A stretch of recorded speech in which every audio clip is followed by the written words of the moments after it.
أعوذ بالله من الشيطان الرجيم بسم الله الرحمن الرحيم إن الحمد لله نحمده ونستعينه ونستغفره ونؤمن به ونتوكل عليه ونعوذ بالله من شرور أنفسنا من سيئات أعمالنا من يهده الله فلا مضل له ومن يضلل فلا هادي له أشهد أن لا إله إلا الله وحده لا شريك له وأشهد أن محمدا عبده ورسوله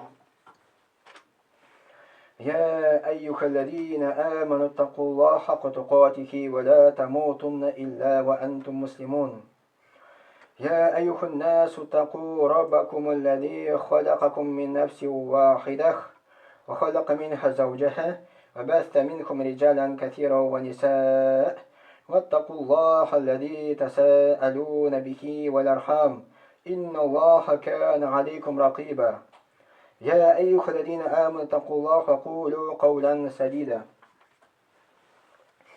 بسم الله الرحمن الرحيم والصلاة والسلام على رسول الله وعلى صحبه أجمعين. Ассаламу алейкум рахматуллахи ва баракатуху. Рамазан ой, урышайт машине за горами, ұзақлами келіп жита. Енді узған дәрісті, узған вағазда сөйлегенім, тоған бір қабатлап алам. Пейғамбар Мұхаммад саллаллаху хадисі келі, 5 нәрсенің қадірін біл, 5 нәрсе келгенше хәтлі. Өзінің тұрмышының қадірін біл, өлім келгенше хәтлі. Өзінің енді сәлемәтлігінің қадірін біл, енді шер келгенше хәтлі. Өзінің бош уақытының қадірін біл, шұғыл келгенше хәтлі. Өзінің яшілігінің қадірін біл, қортайғанша хәтлі. Өзінің байлығының қадірін біл, фақирлік келгенше хәтлі. Яғни Рамазан айда бигрәк тә біз өзіміздің уақытыбызны бик қадірлі тұтарға тиіш. Шушы 5 нәрсәне куллан дигән сүз Аллаһ юлында кулланырга тырышырга кирәк. Изгелек кылуында. Тормышта син пока яшисың икән, пока үлмәдең икән, җаның тәнендә син изгелек кыла аласың, намаз укый аласың, роза тота аласың, башка изгелекләр кыла аласың, әмма үлгәч шушы изгелекләр кыла алмыйсың. Сәламәт вакытында, кешенең сәламәт вакытында аны кеше дә бар, мәчеткә дә килә ала. Монда дәрестә алалар, зикене дә бар. Кайчан шир килә икән, андый мөмкинчелек булмый. Буш вакытны кадерен без шөгыль килгәнчә хәтле. Без инде тормышта обычно шөгыльдә булабыз. Кемдер эштә, кемдер өйдә эшли. Әмма кай вакытны буш вакыт була, шушы буш вакытта кулланырга тырышырга кирәк Аллаһ юлында. Изгелек кылуда. Коръән укыйсыңмы, намаз укыйсыңмы, тасбих тартасыңмы? Бигрәк тә Рамазан аенда. Үзенең яшь вакытына кадерен бел, картайган шихәтле. Яшь вакытында кешенең көче дә, сәламәтлеге дә, зихене дә яхшы картайгач, мондай нәрсә югала. Шушы үзенең яшьлегенә куллан дигән сүз Аллаһ юлында. Үзенең бай вакытына кадерен бел, факирлек килгән шихәтле. Бай вакытта изгелек кылуда мөмкинчелек күбрәк факирлеккә караганда. Садака бирә аласың, закат түләй аласың, мәчет сала аласың, юллар сала аласың, чишмәләр һәм башка. Факирлек килгәч, шушы мөмкинчелек синең кулыңнан чыккан инде. Менә бигрәк тә Рамазан айда без нәрсәгә күбрәк игътибар бирергә тиеш? Иң беренче ихласлыкка. Нәрсә ул ихласлык? Безнең телдә әйтмешли ул чын күңелдән дигән сүз. Әмма шариғатта мәгънә, диндәге мәгънә Аллаһ ризалыгы өчен изгелек кылган нәрсә. Аллаһ Тәгалә ризалыгы өчен изгелек кылу. Бу ният дигән әйбер. Әмма ихласлыкның капма каршысы аның исеме рия дип атала. Русча әйтмешли показуха. Ягъни изгелек кыласың Аллаһ ризалыгы өчен түгел, кеше сине мактасын өчен. Садака бирәсең кеше мактасын өчен, намаз укыйсың кеше күрсен өчен, мәчет саласың кеше мактасын өчен, или зикр тасбих тартасың кеше мактасын өчен. Миңа бер вакыт сорап бирделәр. Кайбер кешеләр ди тасбих тотып бирәләр ди. Ягъни показуха белән заниматься итәләр, имештер әйтәләр инде теге. Тасбих тотып, тасбих күрсәтеп кешеләргә инде. Но беренчедән кеше тасбих тотып йөри икән, без аның турында начар уйларга тиеш түгел. Син каян беләсең аны йөрәген? Син аны ярып карадың мәле анда нәрсә? Син аны тасбих тартканын Аллаһ риза өчен тартамы? Или ул кеше өчен тартамы? Без аны белмибез. Ипәтомо кеше таспикны тотып йөри икән, таспик тартып, йөрсен, әлхәмдүлилләh, бик күркәм. Әмма ул үзенең ниятен сакласын. Чөнки монда куркынычлык килеп чыга. Мәсәлән, син таспикны тартып йөрсен, кеше бит сине күрә. Кеше күргәндә синең ниятен үзгәрергә мөмкин. И син уже кеше мактасын өчен таспик тарта башлыйсың. Шунда куркынычлы шунда инде ул. Ипәтомо һәрбер кеше ниятен, һәрбер кеше үзен белә. Ипәтомо без кешене не имеем права әйтергә, ул рия кыла дип, ул показуха кыла дип, без аны йөрәген белмибез. Аны йөрәген Аллаһ белә һәм кеше үзе белә. Бүтән беркем белми. Бу нәрсә, бу безнең өчен үзебезгә әйтелгән инде. Без шушы риядан сакланырга тиеш, үзебезнең ниятебезне сакларга тиеш, чтобы безнең гамәлебез юкка чыкмасын дип инде. Безнең гамәлебезгә рия керсә, показуха керсә, ул кабул булмый, Аллаһ Тәгалә кабул итми аны. Ул вакытта гынах кына була. Шуның өчен үзебезнең ниятебезне төзәтәбез, беренче Аллаһ ризалыгы өчен кылабыз. Һәм галимнар әйтәләр, ихласлыкны сакларга кирәк гамәл алдындан да, гамәлнең уртасында да, гамәл кылганнан соң да. Гамәл кылганнан соң кешегә әйтмәскә кирәк. Ягъни әгәр син кешегә сөйләп йөрисең мактанып, то есть мактанып дигән сүз иштән, синең ниятең уже Аллаһ ризалыгы өчен түгел, ә мактансын, сине мактасыннар өчен моны кыласың инде. Синең шушы гамәлең юкка чыга, Аллаһ аны кабул итми. Әмма икенче мәсьәлә бар. Мәсәлән, әгәр син садака бирдең икән, фитр садаканы бирдең, гошр садаканы бирдең.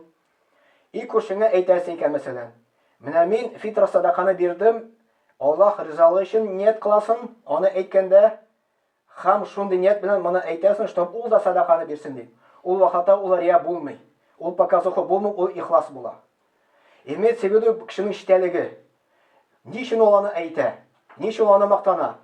Аллаһ ризалыгы өчен, чтобы ул кешегә садака бирсен дип, аны өнди, яисә ул теге мактасыннар өчен моны эшлиме?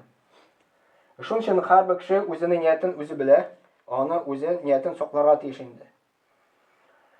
Һәм Аллаһ Тәгалә Куръанда әйтә: "Иннама ятакаббалуллаху минал муттақин." Дәсәктә Аллаһ Тәгалә кабул итә ди, Аллаһтан куркучылардан гына ди. Ягъни садака биргәндә без аны Аллаһтан куркып бирәбез. Аллаһ ризалыгы өчен бирәбез. Намаз укыйбыз Аллаһ ризалыгы өчен, кыямәт көннән куркып, тамук утынан куркып. Корбан чалганда без аны Аллаһтан куркып корбан чалабыз. Ул вакытта ул кабул ителә. Ипәтем Аллаһ Тәгалә Куръанда әйтә, "Только Аллаһтан куркучылардан гына мин кабул итәм" ди, изе гамәлләрне ди. Мәсәлән, Корбан бәйрәм дип әйтәбез. Корбан бәйрәмдә бик күп кеше корбан чала. Но ничә кеше Аллаһ ризалыгы өчен ниятли? Ипәтем ният кылырга кирәк, ул ният дигән сүз тел белән түгел, ул кешенең эчтәлеге бу. Ни өчен бу корбанны ул чала ул? Чтобы кыямәт көндә аны өчен савап булсын өчен Аллаһ ризалыгы өчен, чтобы җмакка керешенме? Либо ул просто кеше чала, мин дә чалым дип, миңа теге ким булмасын дип, алай чаламы? Һәм шулай ук бигрәк тә киңәш ителә, Рамазан аенда бигрәк тә үзебезнең җаныбызны ияләндерергә, Аллаһ Тәгаләне зикр итәргә. Зикр итү дигән сүз Аллаһны искә төшерү. Аллаһ Тәгалә Куръан-ы Кәримдә әйтә: "Я әйюхәлләзина аману зкуруллаха зикран катира." Эй иман китергән бәндәләр, Аллаһ Тәгалә әйтә, Аллаһ Тәгаләне бик күп искә төшерегез ди. Бик күп зикр итегез ди. Васаббихуху букратан ва асила. Һәм Аллаһ Тәгалә тасбих әйтегез ди, иртә белән һәм кич белән ди. Ягъни Аллаһ Тәгаләне искә төшерүче була. Беренчесе намаз уку. Аллаһ Тәгаләне искә төшерәбез. Фарыз, сүннәт бар. Ураза тотуда Аллаһ Тәгаләне искә төшерү була, бу Аллаһ ризалыгы өчен ниятлясәң. Садака биргәндә син Аллаһ Тәгаләне зикр итәсең. Эшкә баргач та урламасаң да син Аллаһ Тәгаләне искә төшергән буласың. Чөнки син беләсең, Аллаһ Тәгалә сине күрә, һәр син урласаң, гунах була. Телеңне ялганнан тыясың, бу да Аллаһ Тәгаләне искә төшерү була. Ягъни үзебезнең нәфес дигәндә үзебезнең җаныбызны ияләндерергә кирәк, һәр вакытта да Аллаһ Тәгаләне истә тотарга. Zikr tasbihlar әйтергә. Мәсәлән, шүкеш белән бармакка суксак, без нәрсә әйтәбез микән? Монда зикр әйтергә кирәк. Мәсәлән, нәрсә дип әйтәр? Субханалла дип әйтергә кирәк. Нефес шайнаган сразу. Җомга вакыты сөйләшмәс. И поэтому үзебезнең телебезне, Аллаһ Тәгаләне зикр итүдә һәр вакытта да өйрәнергә кирәк. Мәсәлән, бер галим элекке заманда Абу Ханифа ялгышмасам инде үзенең шәкертләренә насихат бирә, дәрестән соң кайтканда өйгә кайтканда аерым кайтыгыз ди, бергә кайтмагыз ди. Нишәп дип сорагач, ул әйтә, бергә кайтканда сез сөйләшеп кайтасыз ди. Аерым кайтканда сез Аллаһ Тәгаләне зикр итеп кайтасыз ди. Мәсәлән, мәчеткә киләбез икән, кирәк үзебезнең телне ияләндерергә Аллаһ Тәгаләне искә төшерү. Аны Аллаһ Тәгаләне искә төшерү нәрсәләр күп. Ла илаха илlallah дидең, син Аллаһны искә төшердең. Субханаллаһи дидең, син Аллаһны искә төшердең. Бу тасбих дип атала, субханаллаһи дип әйтү. Мухаммад пәйгамбәр саллаллаһу алейһи ва саллям әйтте, җумакта ди, сез үзегезне бакчада ди, агач утырта аласыз ди. Ничек? Тасбих әйтеп ди. Субханаллаһи дип әйтсәк, или субханаллаһи бихамдихи дип әйтсәк, Аллаһ Тәгалә безнең җумакта, бакчада бер агач утыртып куя ди. 100 тапкыр әйттең, 100 агач утыртып куйдылар. 1000-не әйттең, 1000 тапкыр утыртып куйдылар. Мухаммад пәйгамбәр саллаллаһу алейһи ва саллям әйтте, җумакта агачның зурлыгы ди, аның күләгәсендә астында ди, каты чаба торган ат белән 100 елда да аны чабып үтә алмыйсың ди, аның күләгәсен диде. Менә шундый зур агачлар бар җумакта. Шуның өчен үзебезнең телләребезне күбрәк ияләндерик, субханалла дип әйтергә, ла илаха илlallah дип әйтергә, салаватлар әйтергә. Салаваты бар, кыскасы да, узыны без намазда әйтә торган инде, который кыскасы Аллаһумма солли ва саллим аля набийна Мухаммад. Дуга кылырга үзебезнең телне ияләндерәбез. Дуга кылганда бигрәк тә самый яхшысы ифтар алдыннан. 5-10 минут калгач, авыз ачыр алдыннан дуга кабул була. Рамазан айда ураза тоткан вакытында. Мухаммад пәйгамбәр саллаллаһу алейһи ва саллям әйтте: Сабақул муфарридун. Мухаммад пәйгамбәр саллаллаһу алейһи ва саллям әйтте, муфарридуннар уздылар ди. Аннан сорадылар, әнәсе ул кем ул муфарридун? Я Аллаһның илчесе. Ул әйтте, кем Аллаһ Тәгаләне бик күп зикр итә ди. Буламыл ир кеше, буламыл хатын кыз ди. Ягъни кем күп итеп Аллаһ Тәгаләне зикр итә, ул узыша килеп чыга инде. Ул излектә башка кешеләрне дә узып китә дигән сүз. Мухаммад пәйгамбәр саллаллаһу алейһи ва саллям әйтте, шундый ике сүз бар ди, ике җөмлә бар ди. Телдә җиңел ди, үлчәүдә авыр ди. Субханаллаһи ва бихамдихи, субханаллаһи ал-азим дип әйтегез ди. Телдә әйтергә җиңел, әмма кыямәт көндә үлчәүдә савабы белән бик авыр була ди. Без белмибез, кыямәт көндә безнең күп гынахларыбыз була, күп изгелекләребез була. Шуның өчен күбрәк изгелек ничек кылырга дигәндә, тел белән бик җиңел кылырга. Тел белән Аллаһны искә төшердең, ул вакытта сиңа савап языла. Әмма галимнар әйтәләр, зикр буенча, Аллаһ Тәгаләне искә төшерү буенча кеше бүленә 3 төргә. Беренчесе, Аллаһ Тәгаләне зикр итәбез тел белән. Беренче төр, Аллаһ Тәгаләне зикр итә тел белән. Икенчесе күңел белән. Өченчесе тел белән дә, күңел белән дә. Самый түбән дәрәҗә тел белән. Икенче дәрәҗәдә күңел белән. Самый зур дәрәҗә тел белән һәм күңел белән. Ягъни тел белән искә төшерү, мәсәлән, без тасбих тартабыз, исиләшәбез, мәсәлән. Тасбихта тартканда без телебез Аллаһны искә төшерә, күңел белән без сөйләшәбез кем беләндер. Күңел әле кайдарда дигән сүз инде. Моның өчен галимнар әйтә, савап була, әмма күңелгә ул тәэсир итми. Икенчесе күңел белән Аллаһ Тәгаләне искә төшерү. Мәсәлән, табигатька чыктың, күрәсең, субханалла, син сыкланасың, нинди табигать матур дип, менә карлар күпме яуды матур дип әйтәсең. Син шул вакытта күңел белән Аллаһны искә төшерәсең. Өченчесе тел белән дә, күңел белән дә. Мәсәлән, әйтә субханаллаһи дип. Моның мәгънәсе нинди? Аллаһ Тәгалә һәр кимчелектән пак. Без тасбих тартканда ашыкмаска кирәк. Күңел аркылы үткәрергә кирәк. Субханаллаһи күңел, субханаллаһ, әлхамдулиллаһи, Аллаһу акбар күңел аркылы үткәрергә кирәк. Кайчан тасбих күңел аркылы үтә икән, күңелне йомшарта, күңелне тынычландыра икән. Кайчан сеңми, күңелне тынычландырмый.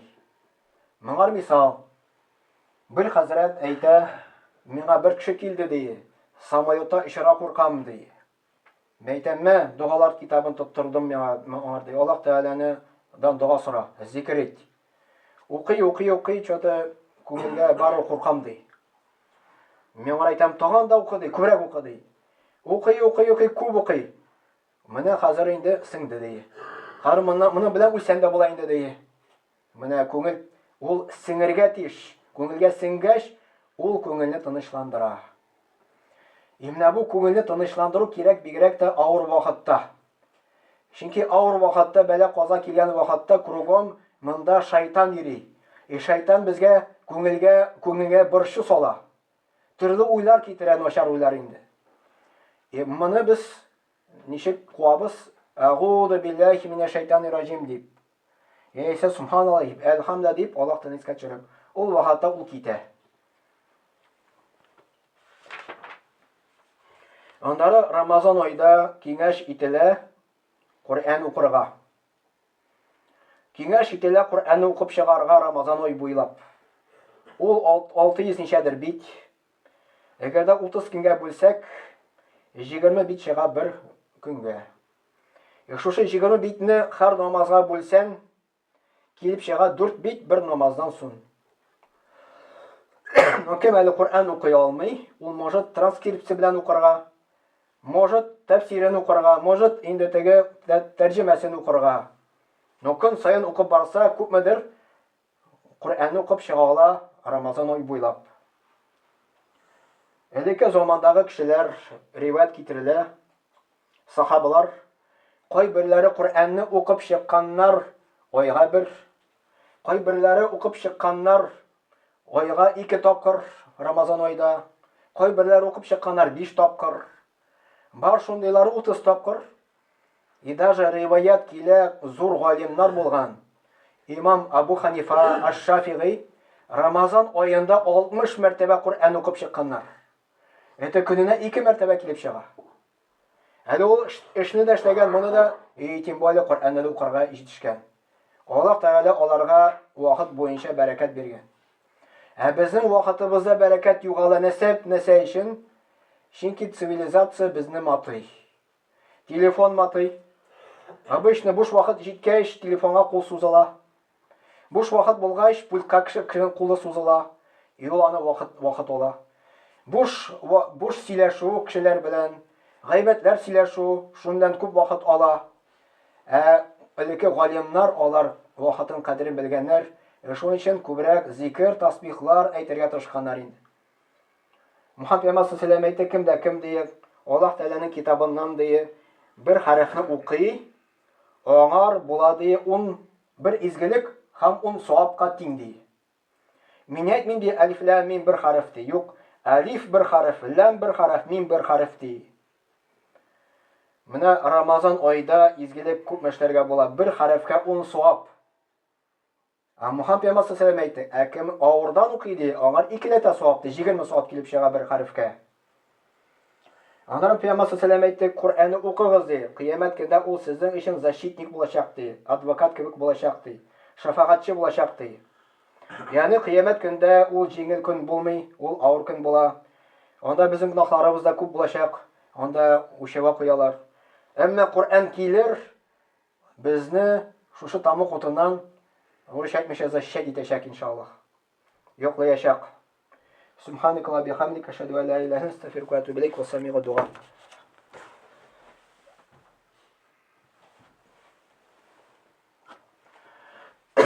İnnallaha ve melâiketehu yusallûne alâ nebiyyi. Ya eyyühellezîne âmenû sallû aleyhi ve sellimû teslîmen.